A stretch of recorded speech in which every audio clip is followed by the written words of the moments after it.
thank you for those very kind words of introduction. I feel very much at home when I'm here in IDC and particularly at the ICT conference, and I want to commend the organizers, particularly my colleague and friend Boaz Ganor, for organizing yet again another exemplary conference. Indeed, with respect to this panel, I have the comfort of speaking last in the sense that the first three talks have been so excellent and exemplary that nothing that I can say can undo that which has already been conveyed, and it's in that context that I'm delighted to share my remarks with you today. I'm delighted to be here to participate in the common cause which brings us together, which I take to be, in the overall sense, and indeed on the anniversary of the tragic 9/11, the struggle against hate, against incitement, against terror, against atrocity, against the crime whose name we should even shudder to mention, namely genocide. And all this is part of the larger struggle for international peace and security, for regional and Middle East stability, and everywhere and always as part of the larger international struggle for justice and human dignity. The main thesis of my remarks today is that Iran has emerged, indeed it constitutes, a clear and present danger to international peace and security that I've referenced, to regional and Middle East stability, to Israel and the Jewish people, and to what is sometimes forgotten, increasingly and alarmingly so, to its own people. Simply put, what we are witnessing today in Ahmadinejad's or Khamenei's Iran, and I use that term because I want to distinguish it from the people and publics of Iran who are otherwise the targets of massive domestic repression. What we're witnessing in Ahmadinejad's Iran is the toxic convergence of four distinct yet interrelated threats: the nuclear threat, the threat of state-sanctioned incitement to genocide, the international terrorist threat, and that of massive domestic repression. Let there be no mistake about it. Iran is in standing violation of international legal prohibitions respecting its nuclear weaponization program. Iran has already committed, I repeat, already committed the crime of incitement to genocide prohibited under the Genocide Convention. Not only because I and some others have said so, this indeed was the finding of fact and conclusion of law of an all-party report in the Canadian Parliament of the Foreign Affairs Committee of our Parliament, which is unlikely these days to agree unanimously on anything, but did agree on this fundamental and compelling issue. That Iran, as the recent U.S. State Department report on terrorism concluded, is the leading, yet again, the leading state sponsor of international terrorism.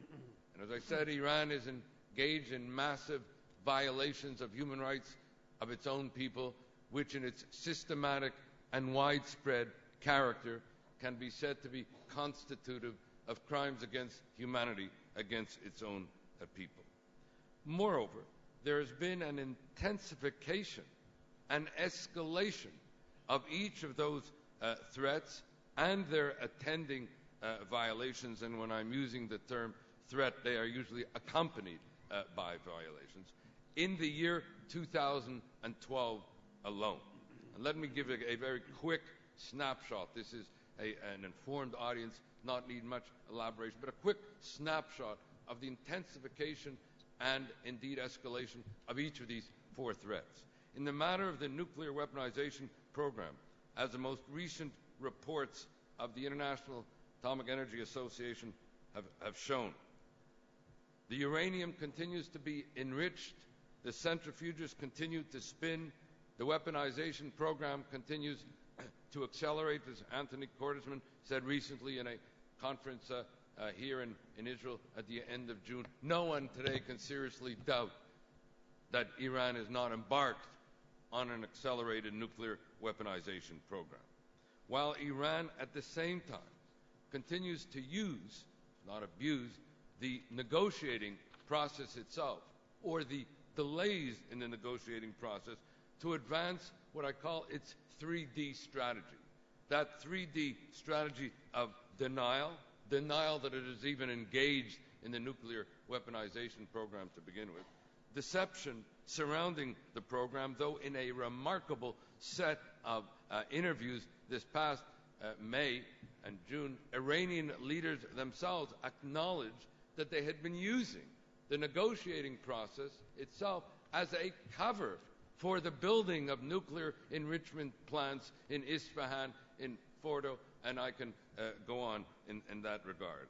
And always in terms of the last delay, again, as I say, while the uranium continues to be enriched and the centrifuges spin and the like.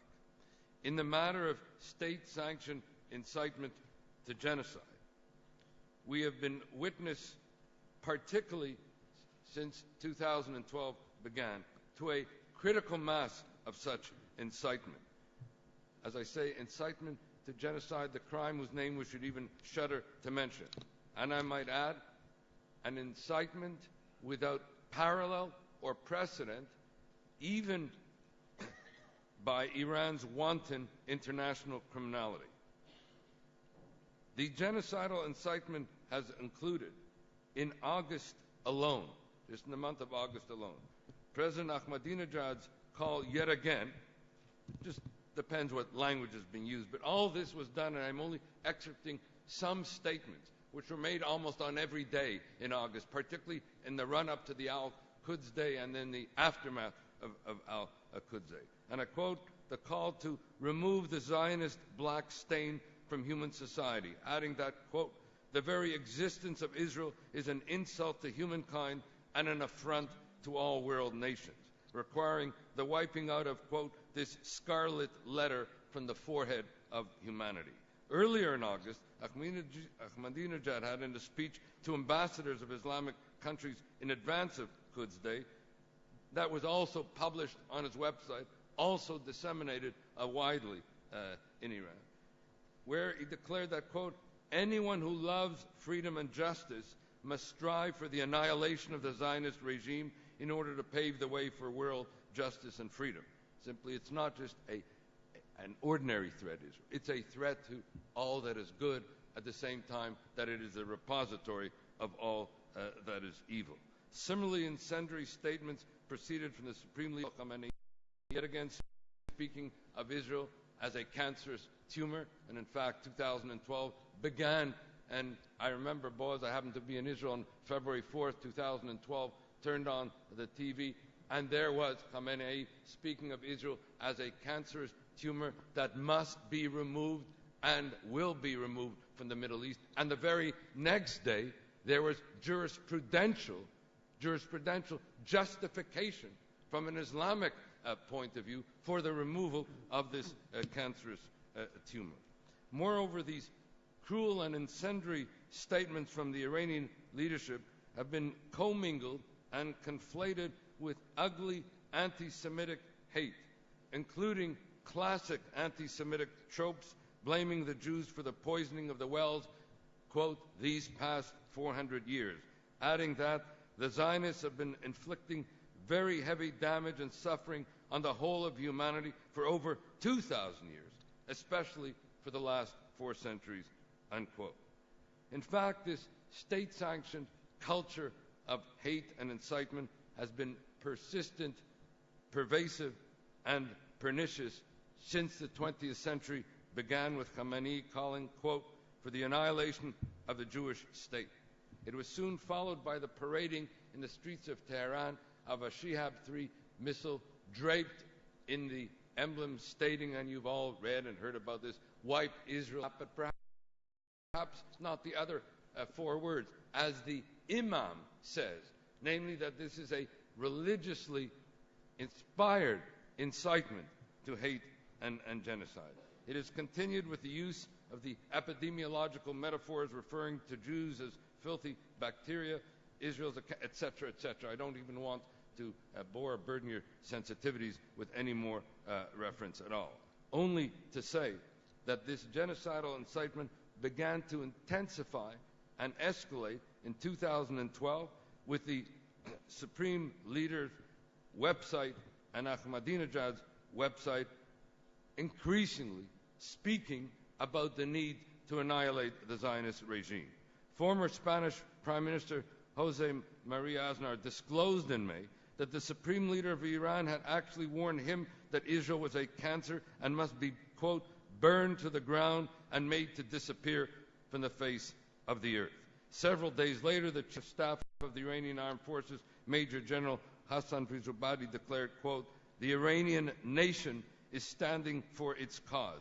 That is the full annihilation of Israel, unquote, implicating unfairly the people of Iran in this state-sanctioned incitement to genocide.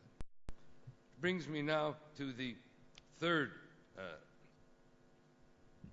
threat and its escalation and intensification in 2012. And I'm referring here to the threat of state sponsorship of international terrorism.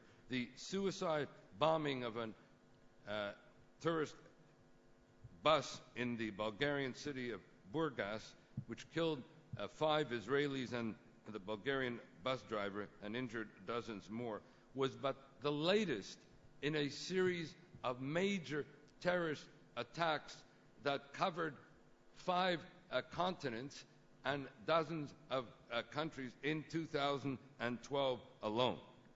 Moreover, in a rather but revealing coincidence, the Burgas attack took place on the 18th anniversary of the 1994 bombing of the Jewish Community Center in Argentina, the Amia Jewish Community Center, where some 85 were killed, 300 were wounded, but more importantly, and which is of particular relevance to our discussion, where Argentinian authorities determined that it was carried out by Hezbollah, operating at the behest of Iran, implications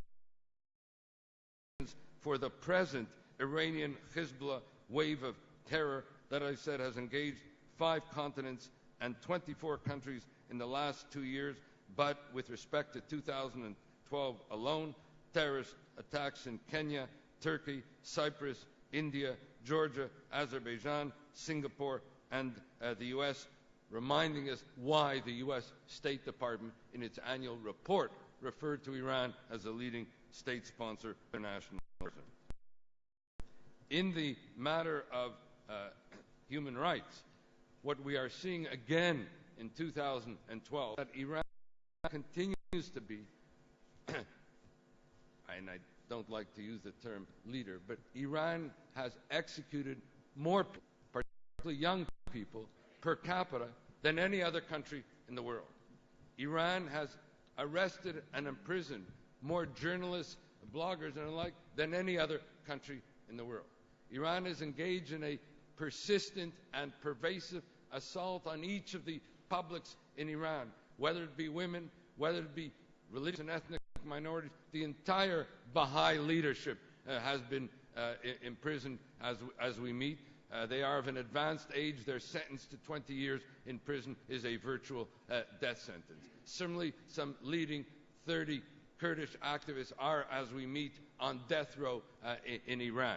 And the targeting continues, whether it be students and academics and trade union leaders, gays, lesbians, and the like. A pervasive and persistent assault on all the publics in Iranian society, which is why I say that what you are witnessing today in Iran are systematic and widespread assaults on human rights, concepts of crimes against humanity.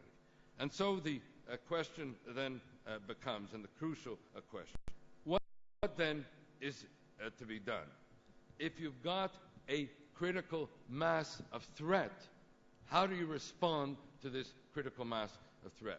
I just want to say that what is needed now is a critical mass of remedy with regard to a critical mass of threat.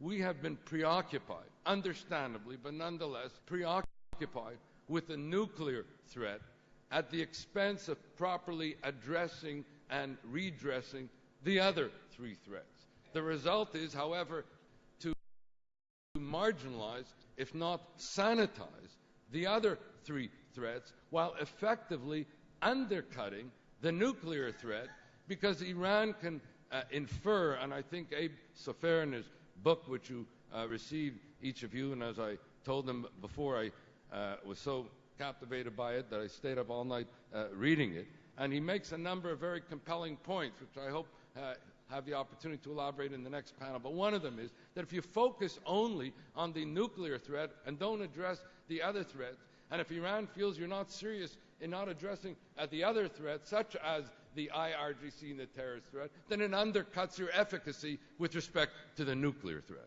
And therefore, as I say, a critical mass of remedy with regard to the critical mass of threat. Let me move now, and I'll move quickly, just with regard to each of the threats, what needs to be done.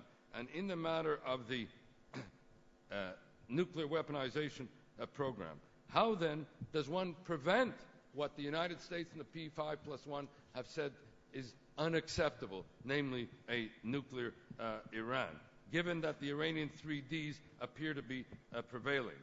And so let me just put forward some specifics in that regard. Number one, Iran, and these are in terms of both benchmarks and time frames for these objectives. I'm not using the term red lines, but these must underpin negotiations. And I go back to both Boaz Ganor's point about the need for internationalization of leadership in this regard, or Cyrus Vance, Mr. Murphy's remarks about the need for partnership in these approaches.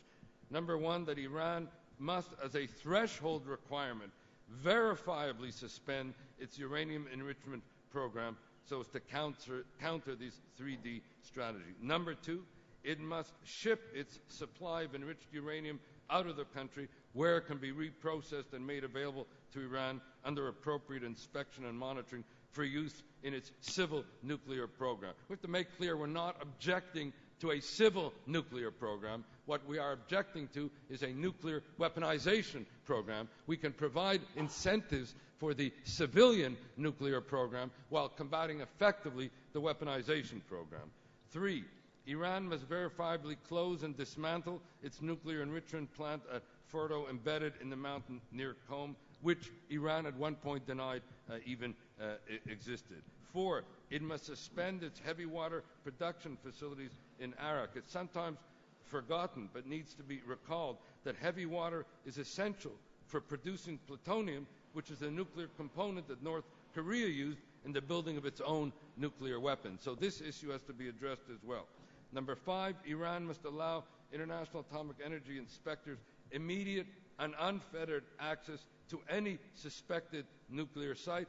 Recall that Iran itself boasted that it has built 10 nuclear enrichment sites. It has not provided any access to any of them, including, in particular, the site at Parchin, which at one point it said in its military complex at Parchin near Tehran it would provide access, has not provided access.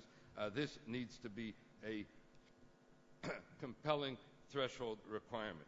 In the matter of state-sanctioned incitement to genocide, as I mentioned, Iran has already committed the crime of incitement to genocide prohibited under the Genocide Convention. Yet as we meet, not one state party to the Genocide Convention, not the United States, not Canada, not any of the countries, European, not one state has undertaken any of the mandated legal remedies to hold the Iranian leadership to account for its standing violation of the Genocide Convention, which has escalated and intensified, as I tried to document in 2012 and particularly in August. By not taking any steps, we not only marginalize or sanitize these threats, we allow Iran to infer that if we're not going to take any steps while it engages systematically in the state-sanctioned incitement to genocide, they don't have to worry that we're going to take any steps about the nuclear weaponization program, where the genocidal incitement context is the vilifying context within which that nuclear weaponization program is taking place. In the matter of state sponsorship of international terrorism, here too a culture of impunity has reigned. And with respect to the state sponsorship of international terrorism, we have yet to place the Iranian Revolutionary Guard Corps, the epicenter of the fourfold Iranian threat, engaged in each aspect of the threat, on the terrorist list. The United States has been the first to move, and even here not in a full capacity. Europe has yet to place Hezbollah on its terrorist list, even given the complicity of Hezbollah along with Iran in the criminal footprints with regard to the terrorist assaults in 2012 alone.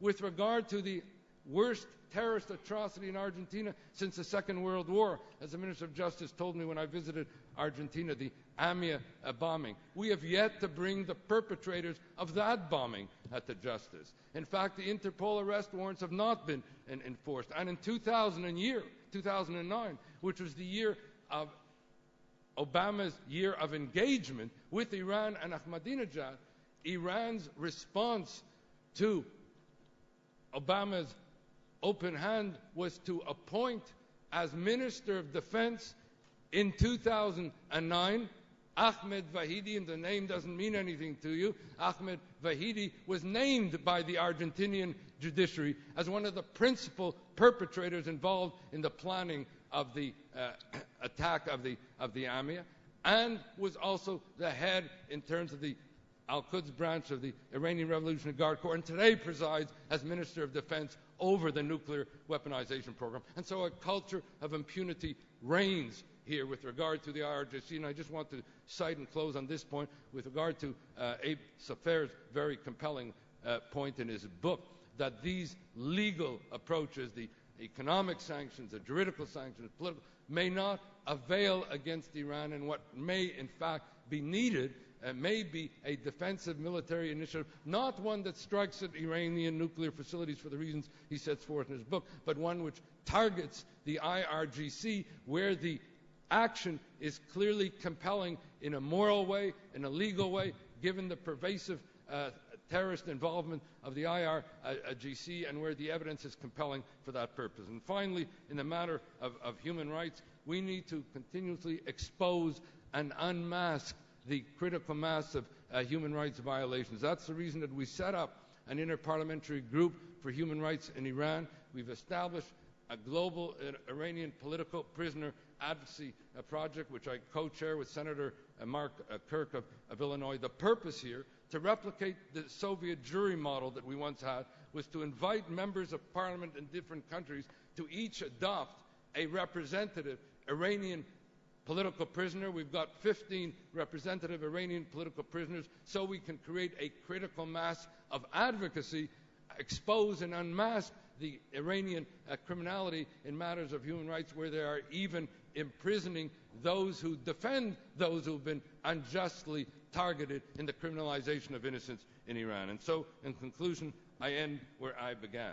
If Iran is indeed, as I believe it is and it can be clearly documented to be, a clear and present danger to international peace and security and all that has been represented by all of us in the panel, we need a compelling international effort to underpin a critical mass of remedial response to each of the critical masses of the fourfold threat, to the Iranian threat as a whole, and to do so through international leadership in a compelling and effective manner. Thank you.